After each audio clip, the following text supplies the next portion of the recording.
tuna hian syntax vo in ni a hian kan hung dona pate hawan hnatlanga ate pathum in chawan ei meka voi in hi January ni somhni le pali ani a ni thum Mary le Gracie le Barbara in chawan eya an toisin a thangang mai khu eiru a ei thiam lutuk boipuin van ei thiam merte ei vero eiru Gracie ei vero le an van thiam tak le an van thiam em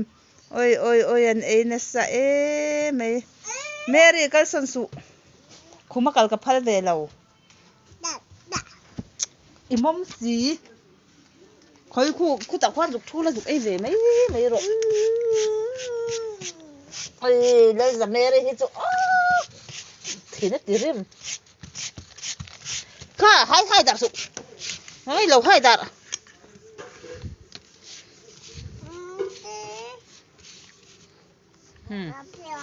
api kha boi puin ei kha a ei thiam ber ni kha in no te na ei thiam ber ania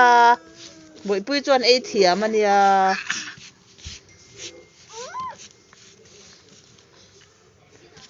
kha boi pui hei hian ei ro boi pui kha hei o Gracie po alu ate eya boi pui biang ate oma eiru Mary pon ei puk mai eiru han ei te un eiru han van fel tak eiru ei tur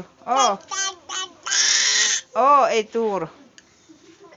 an van fel hlom em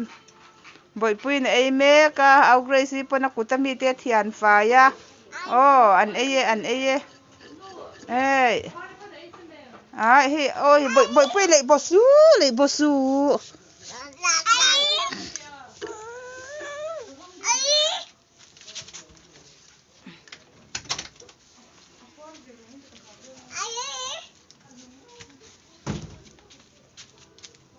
oi khuma